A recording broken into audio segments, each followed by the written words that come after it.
20 core rules for PCB design. 1. Clarify design requirements. First, confirm the PCB size, layer count, board thickness, substrate type, for example, FR4, and manufacturing process requirements to avoid rework in later stages. 2. Component placement priority. Place key components such as core chips and connectors first. Then arrange passive components like resistors, capacitors, and inductors around them. 3. Functional zoning for placement. Divide the layout into functional areas, for example, power supply area, analog area, digital area, to reduce interference between different modules. 4. Placement rules for heat dissipating components. Heat generating components, for example, power chips. High power resistors should be kept away from heat-sensitive devices, with reserved heat dissipation space or heat sink pads designed. 5. Connector placement specifications. Connectors and interface components should be placed close to the PCB edges for easy external wiring and installation. 6. Component spacing requirements. Reserve sufficient spacing between components and board edges to meet soldering, assembly, and heat dissipation needs. 7. Trace width matching current. Design trace width based on the current carrying capacity. For example, a 1 mm wide trace FR4 substrate, 1 ounce copper thickness, can carry approximately 1 A current. 8. Priority for power and ground traces. Prioritize the routing of power and ground traces, using wider traces or copper pouring to reduce impedance and voltage drop. 9.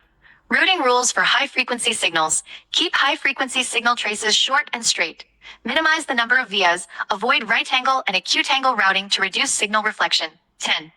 Isolation between digital and analog signals. Separate digital ground and analog ground for routing with single-point grounding. Prevent digital and analog signal traces from crossing or running parallel. 11. Impedance matching design. Implement impedance matching for high-speed signals, for example, USB, HDMI, Ethernet, according to requirements, controlling trace width and dielectric thickness.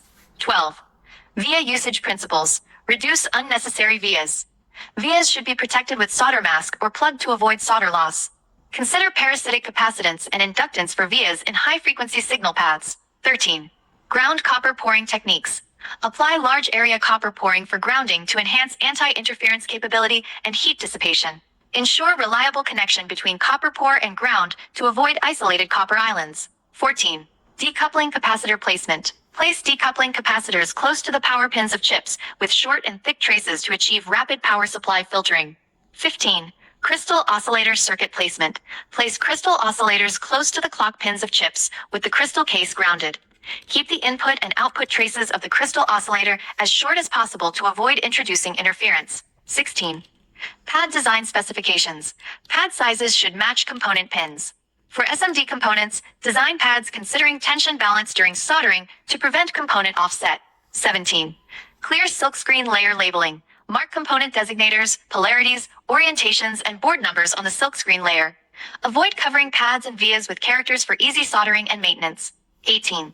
Mechanical mounting hole design. Reserve sufficient spacing for mounting holes. Connect mounting holes to metal enclosures for grounding with insulation treatment if necessary. 19. Reserve test points. Reserve test points for key signals, for example, power supply voltage, clock signals, to facilitate debugging and testing. 20. Design rule check DRC. After completing routing, perform a strict DRC to identify short circuits, open circuits, insufficient trace widths, spacing violations, and other issues.